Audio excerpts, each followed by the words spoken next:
Hey, morning and welcome back. I thought this morning I'd just do a simple cooking spoon here.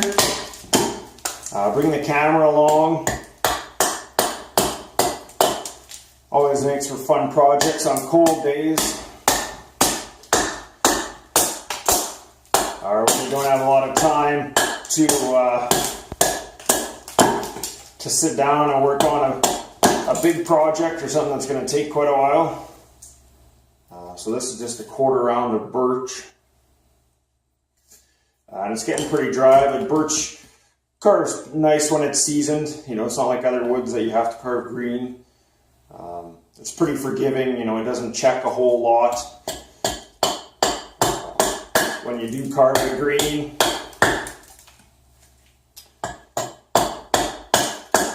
The only downside is it doesn't look that great.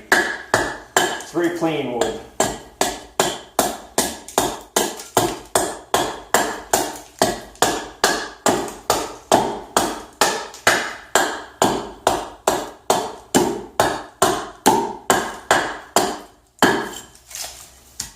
So again, just a simple, this is just going to be a flat spoon, so I'm just making a flat edge here to draw my pattern on.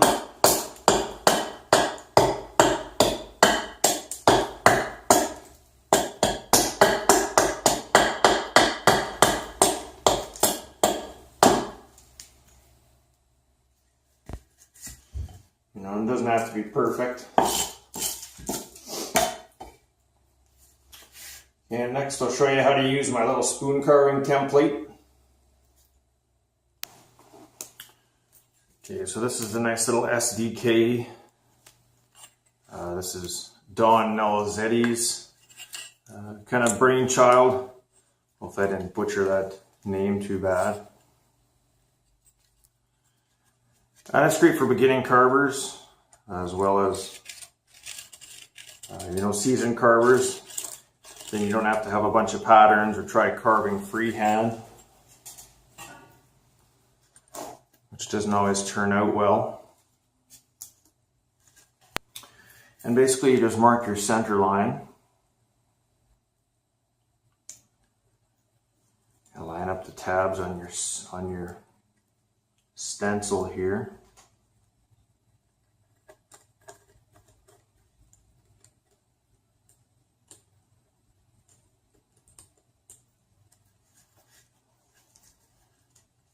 And there's a couple different sizes to choose from. Actually, I guess there's about 8 sizes to choose from.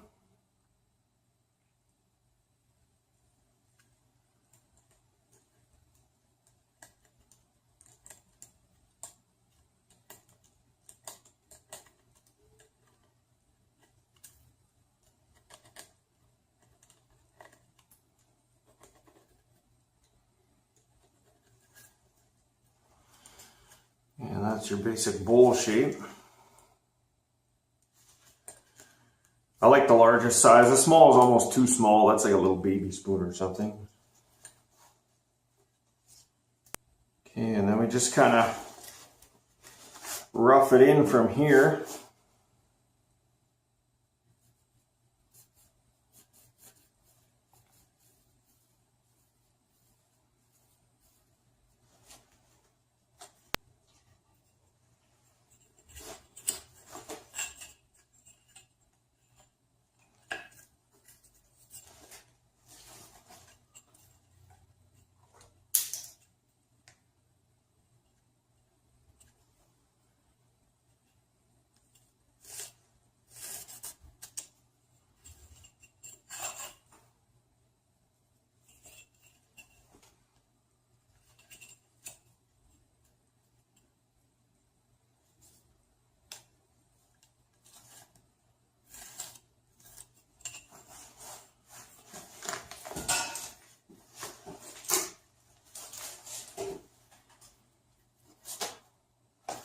So that would be a pretty basic straight spoon. Actually, I kind of like that.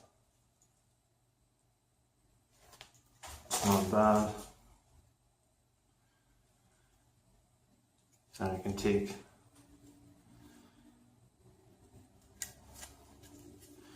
You know, and you can take this and just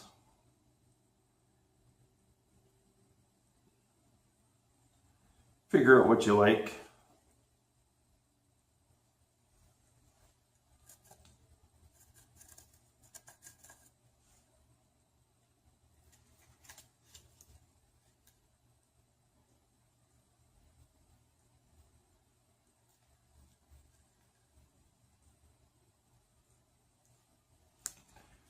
And it helps to make your spoons more symmetrical, if that's what you're going for. I mean, you can make asymmetrical spoons as well.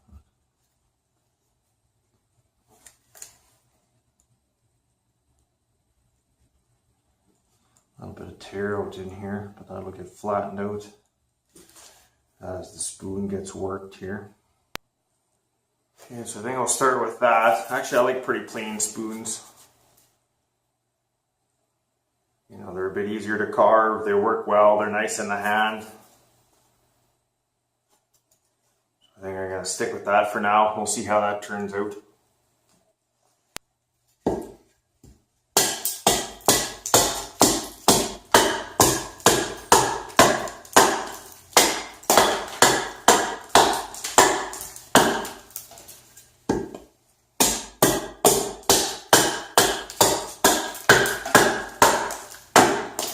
Now when I do big cuts, I try and flick it. And I'm not trying to swing my whole arm through the piece. I'm just trying to swing it like this in my hand. I let the weight do most of the work.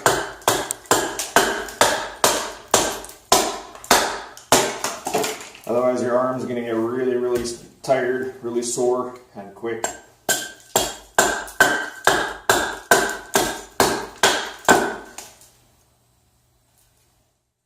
You can see there's a fair bit of spalting along the back side here.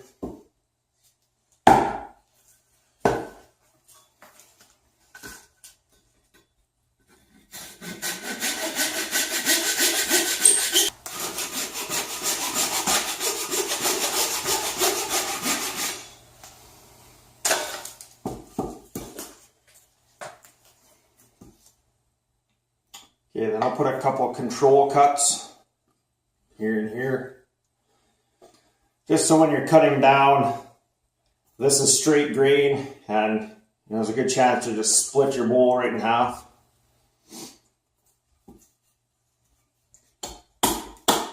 Just so way to keep a little better control. You don't have to do it, but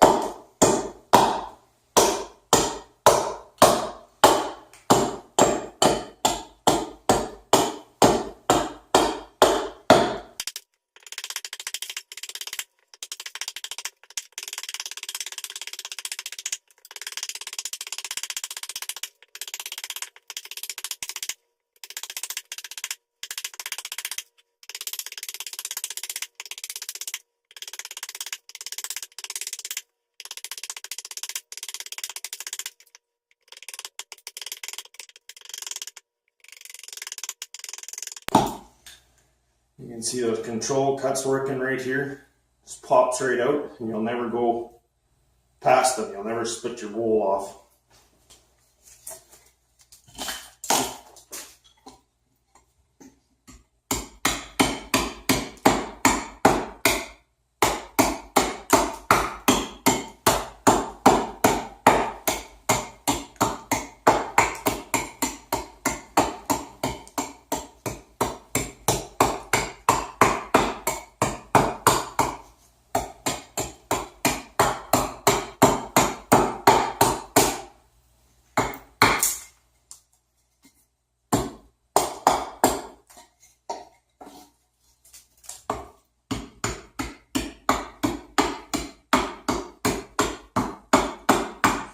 It helps when you're doing these cuts around the bowl to have a little notch or have a step to support your blank. Because when you're chopping like this, if you would have this gap,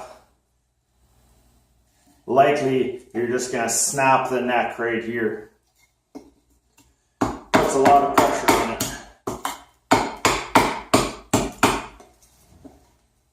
But overall, they're pretty easy. These flat cooking spoons, you know, there's no crook to deal with. You don't have to try and make a big bow in it or anything.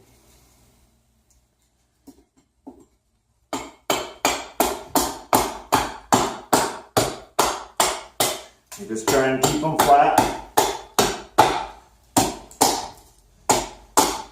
Flat and symmetrical.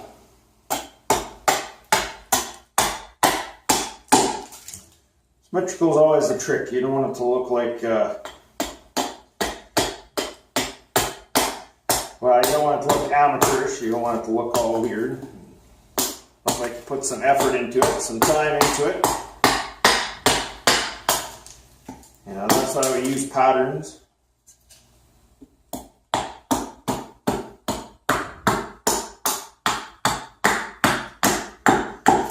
And you just take it down to the pencil lines. You take it down as close as you feel comfortable anyway. You know, you can do a lot of work. A lot of work with a hatchet. The more you can do, the more you're going to save with a knife, because that's when things start to slow down.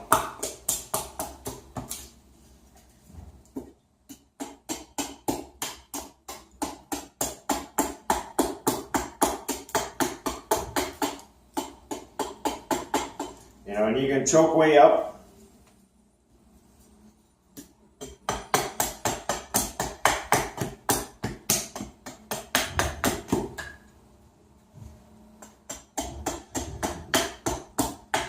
And take your time, there's no race. But it's definitely easier to do with a hatchet. And then basically just clean up with a knife at the end.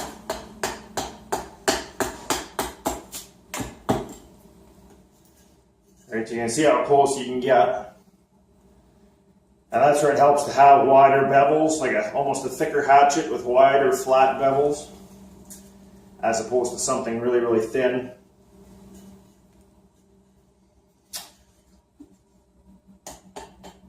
Yeah, and you just keep working at it.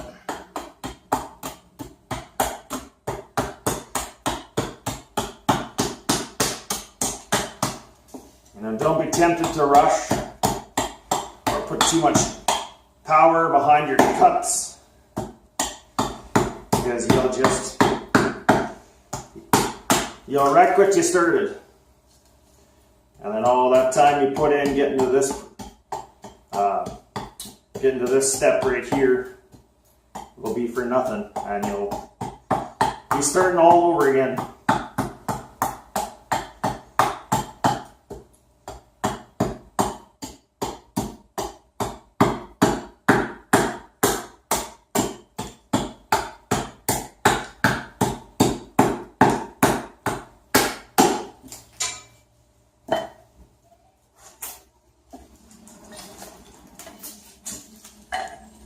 Take your time, help to have a saw.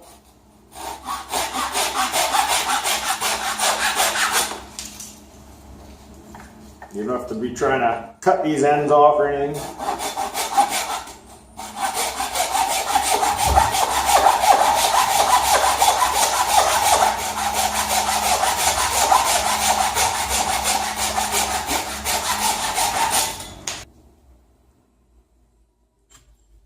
And you can even do little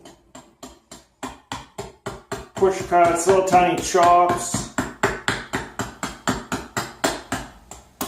You know, whatever it takes. You just got to figure out what works for you.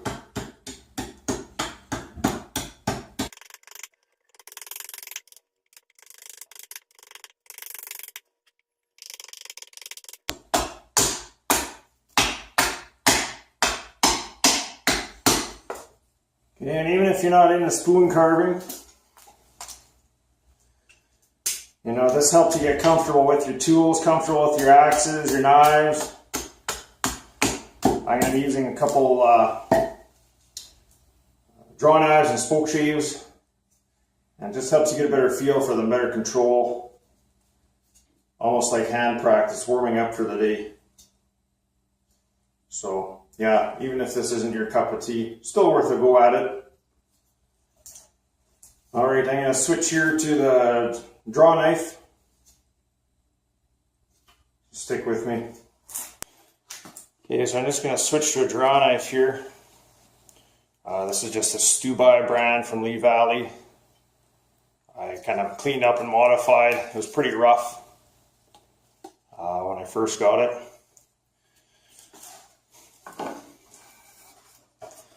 But I find they're handy, and over the years my hands have gotten beaten up. And my fingers, my hands, they don't wear as well as they used to. They tend to get sore when holding a knife.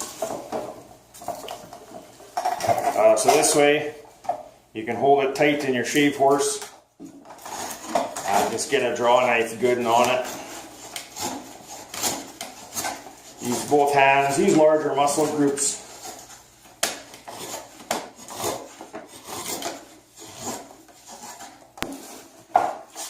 This really isn't the best draw horse, or shave horse, excuse me, but it's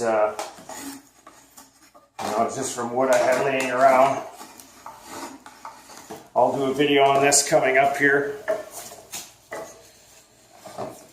They're handy to have though.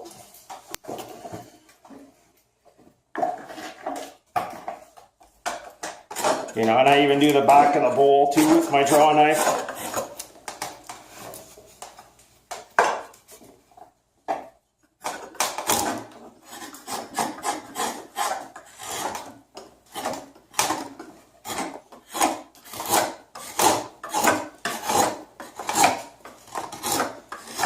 It's a lot quicker.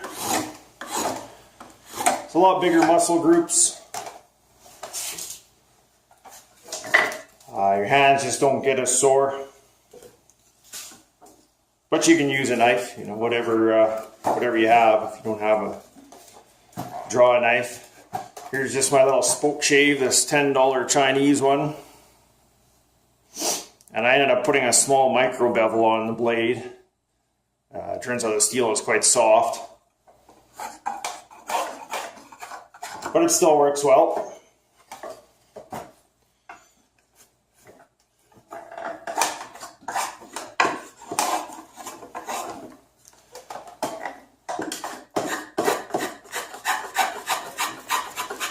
I think it's a really nice smooth finish. Probably smoother than you could get with a knife.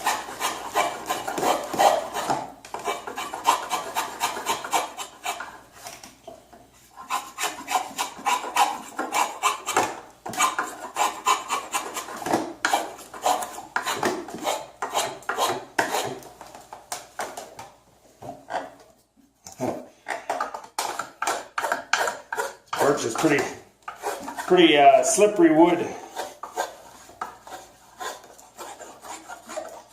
This does not want to sit still.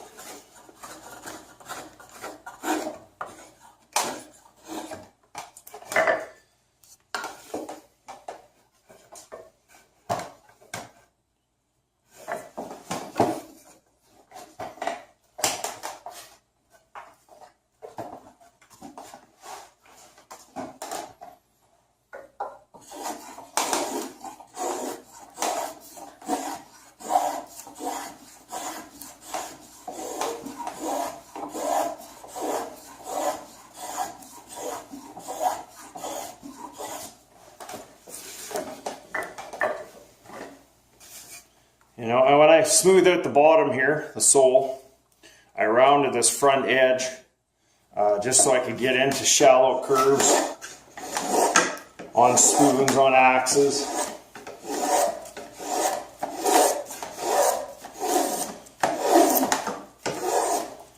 And again, it really works well. It keeps a nice flat surface. It's easy to use.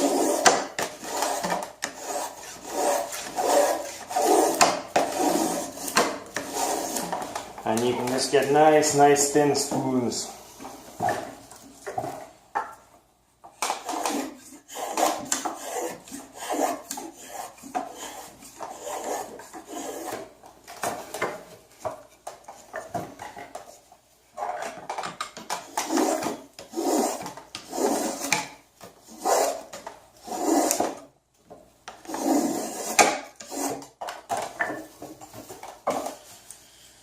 that's coming along nice.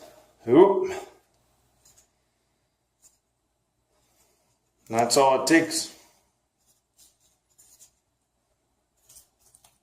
So sometimes things go a little sideways, no matter your best intentions. This one was a little too spalted, I guess, and a little too thin. So we're just gonna start over. So I ended up roughing out this one here from some curly plum from town here. And I'm just going to carry on.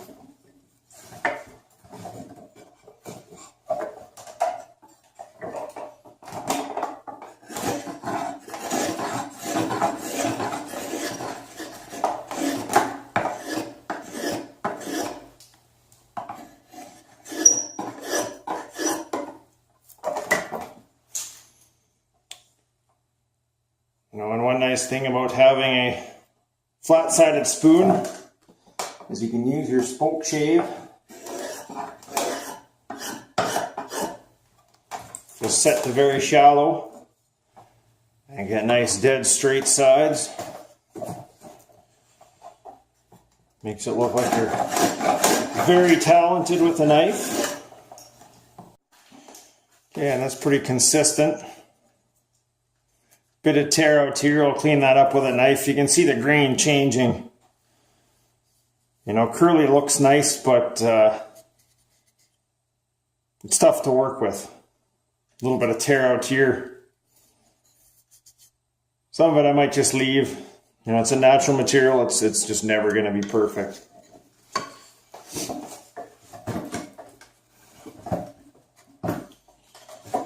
Okay, and then the bowl here.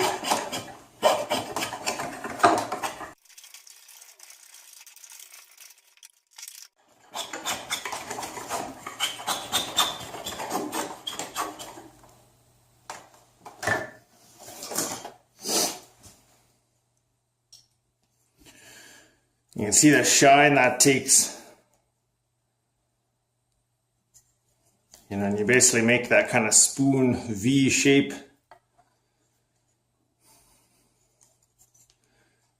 But yeah, this plum really polishes up nice. Makes for a nice spoon.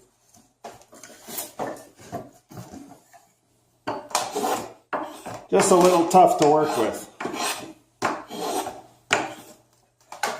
You know, and same with this spoke shave. I don't think you'd be able to get that nice a knife finish.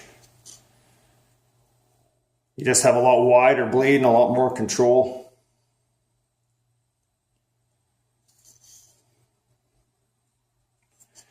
Okay, and then we move on to the knife work here. Okay, and then on to the knife work. This one's quite big, but it works nice. It's got nice wide bevels. So you can either get power cuts up tight, or you can work off the tip like this. It's a nice general use knife.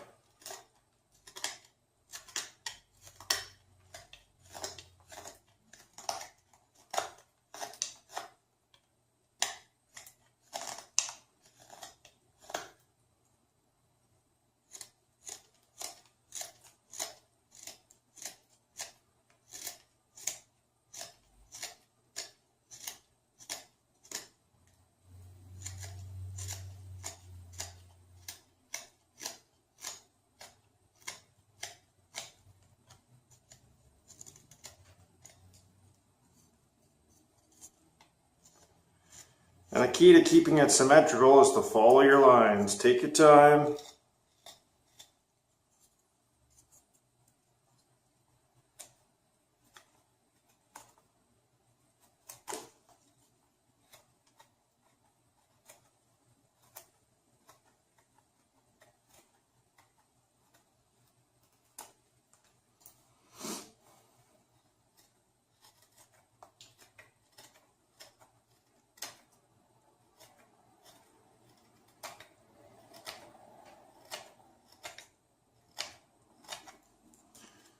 Sometimes asymmetrical is nice too. Depends what you're going for.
And you're just always trying to follow the grain. Otherwise you're going to get tear out. Just keep working your way around.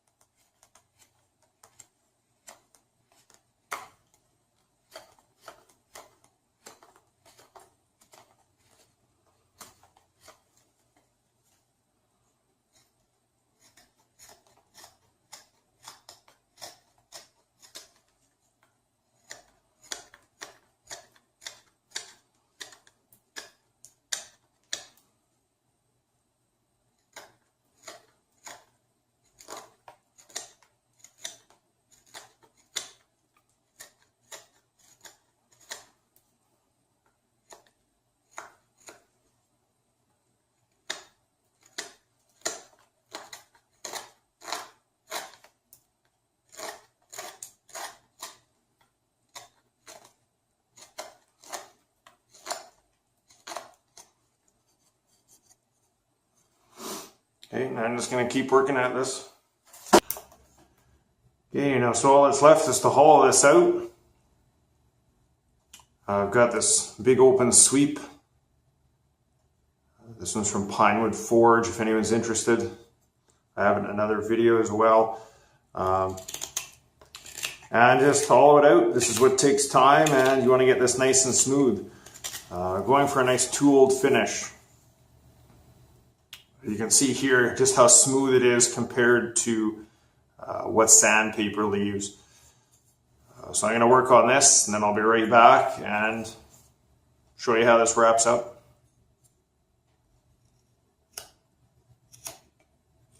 Okay, so that's pretty much finished. I got it, not quite as deep as I wanted, but not bad. And once you have it to the point you want, you're basically just cleaning up kind of large ridges and knife marks in here, just to smooth it out. You can leave it if you want that texture. It's totally up to you. But you can see quite a nice grain on that, a little bit of curl in there. A little bit of tear out here. This is where it was sitting right up to the bark. This is the side of the quarter round.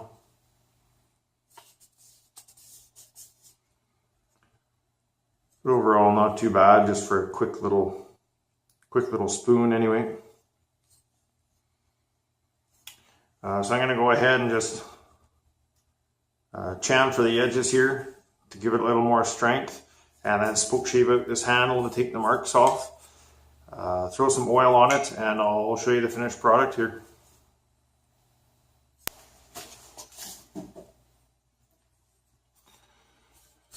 Alright, and there you have the finished spoon.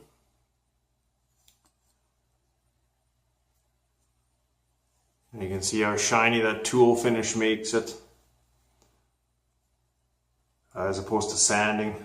Sanding is a lot more work. You can do it, but you got to work through the grits and get it quite fine. Some people don't like tool marks. You can see the kind of roughness in the bowl here, but holds up well. This is with tung oil on it, which is food grade. And that'll make a nice little cooking spoon. So here's a couple spoons from yesterday. These are both crab apple from the same log. This one was radially split, so you can see the separate growth rings on the heartwood. This one was actually carved with the bark side up. So this, of course, is the sapwood, and this is just touching into the heartwood here. Makes for a nice spoon, quite strong because this is all one solid layer. So it's continuous, where the radially split can crack, at the edges of the bowl where the different growth rings are. But just fun little projects, something you can make with fairly simple tools. You don't have to have a draw knife and spoke shave and all this stuff. You can get away with just a knife and an axe and a spoon knife. And just firewood. This was just some apple firewood. This was a piece of plum I got from a local arborist. It was just sitting in the pile. It was quite dry, quite hard, but still a fun project.